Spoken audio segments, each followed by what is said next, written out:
Hey everybody, I'm Justin Czar with bowhunting.com. Today we're going to be talking about how to quickly and easily score your deer rack. You know, this is one of those things that's kind of a hotly debated topic around there. Should you or shouldn't you score your deer? Should you get them entered in the record books? Does it really even matter? All that fun stuff. But the reality is, you know, it's a great way just to know kind of what your deer scored, how they measure up against, you know, for me personally, it's really how they measure up against other deer that I've shot in the past.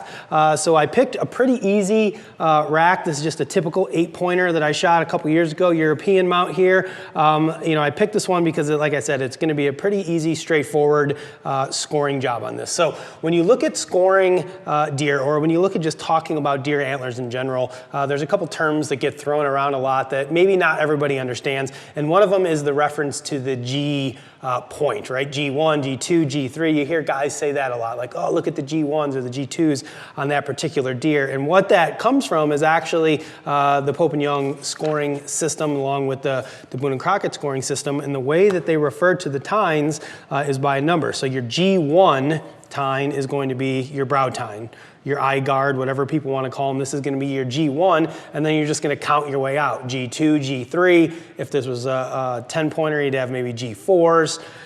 I'm not lucky enough for them to have G5s or 6s, but I mean, that's what we're talking about. So typically, like your G2 is usually your longest point. You know, a lot of typical bucks are going to have that longest point in the back, and they're going to kind of slope down. Not every deer, but I mean, it's pretty common. So we go G1, G2, G3.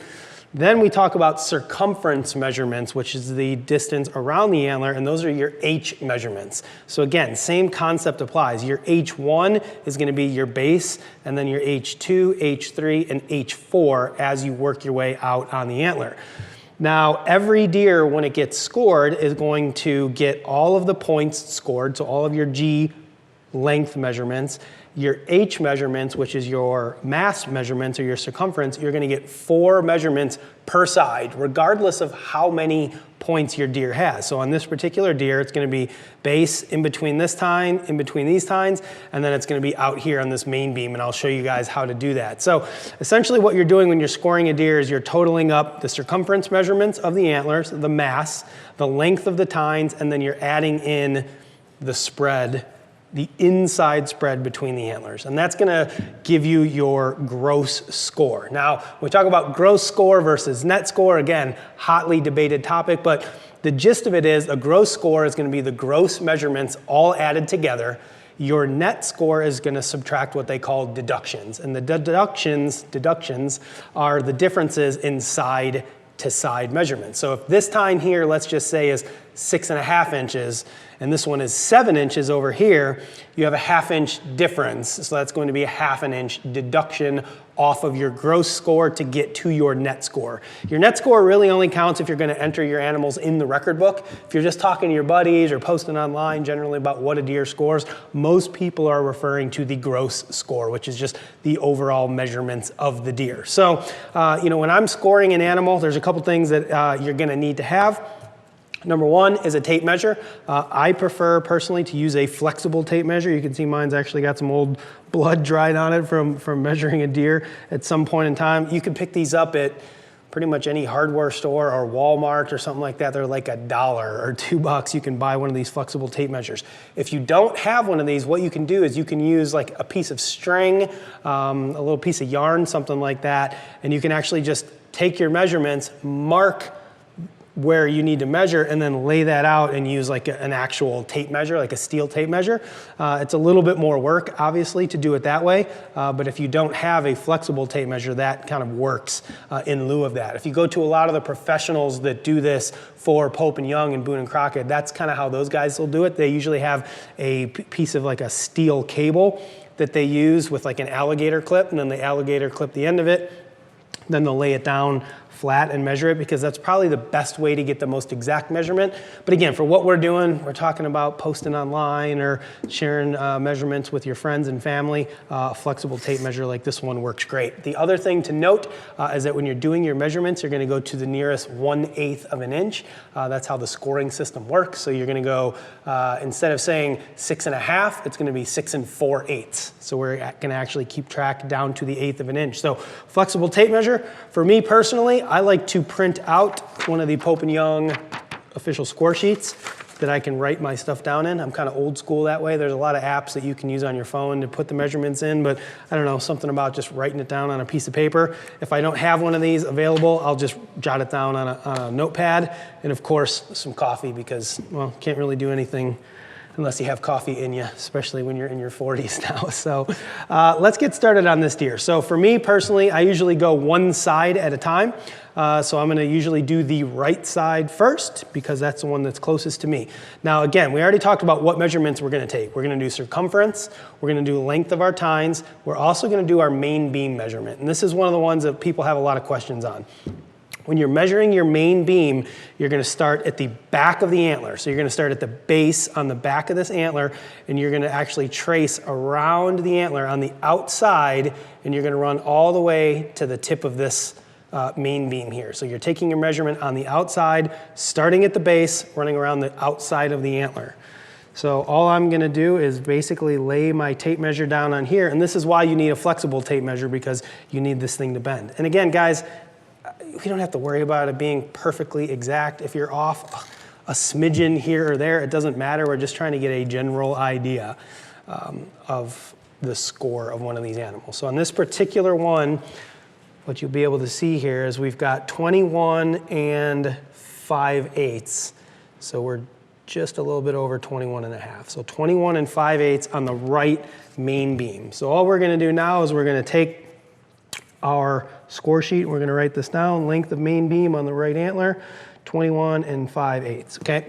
Next, we're gonna start on our tine measurements. And again, you're gonna do the same thing as you're gonna measure on the back of this tine. You wanna get the full length of this tine, and this is where a lot of people go wrong. I've seen folks over the years that have measured the length of the tine all the way down to the base of the beam, so from the base up, which is not the correct way to do it. When you're measuring your tine length, what you wanna do is picture as if you were to cut this tine flush with the main beam. If you were to take a saw, literally cut this thing flush, and you were trying to have a completely straight main beam, that's where you want to take your measurement from. And I put a piece of tape here to illustrate that. So you could see, based on this piece of tape, if I was to cut this tine off and make it flush with the beam, this is where I would do it. So for me, you know, a lot of guys will use tape. Again, when you go to a professional score, a lot of them will tape it off and measure down to that.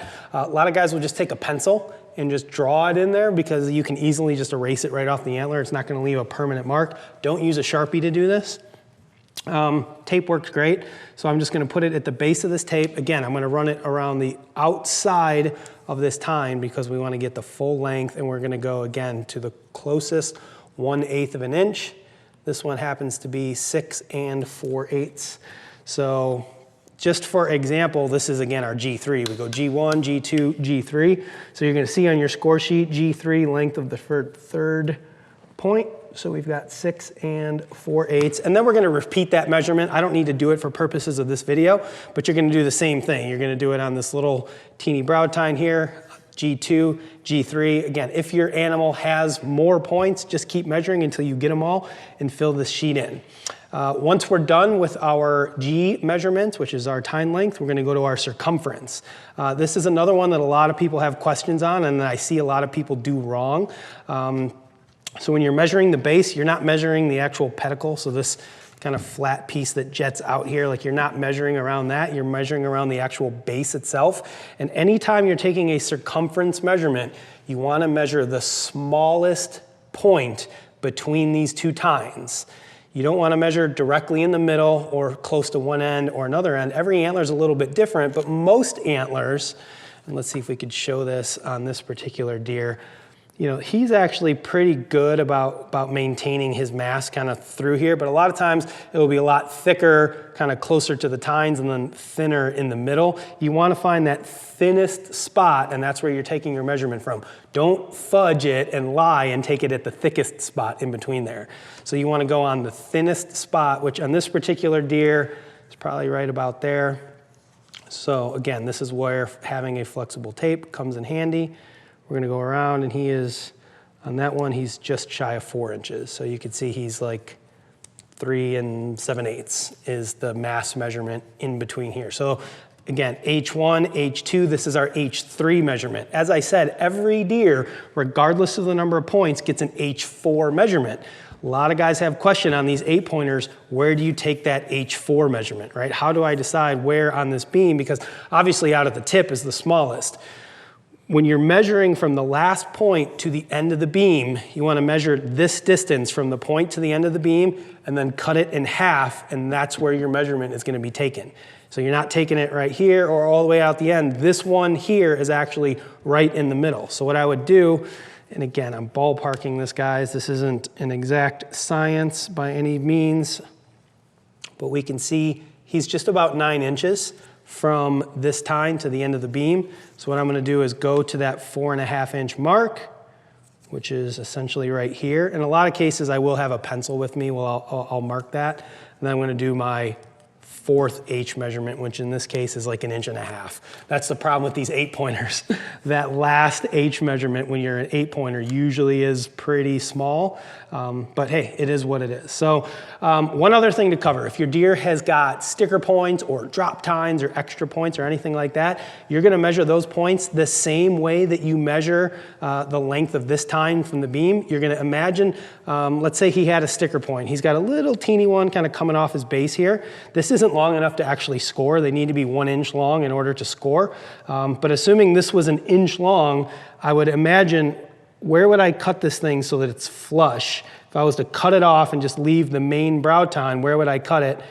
I'm gonna put a mark right there, and then I'm gonna measure that tine, and it's gonna be counted as an abnormal point. So if you got a deer with like a sticker coming off the G2, that's a pretty common thing, or something coming off the back of the main beam here, just imagine that you're cutting it flush, measure it right there, add it in as an abnormal point. That's only gonna count towards your gross score, not your net score, unless you're scoring it as a non-typical. We're not gonna really get into that today. We're just kind of covering the basics.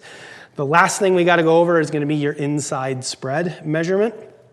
The inside spread is taken at the widest point on the inside of the beams. I've seen a lot of guys count the outside spread here, which when you look at these score sheets, they do have you account for the outside spread. They're gonna ask you the tip spread, some measurements like that. But again, unless you're doing this because you wanna enter your deer in the record book, there's not a huge reason to take those measurements. If you just wanna get a rough gross score, the only thing you need is this inside measurement.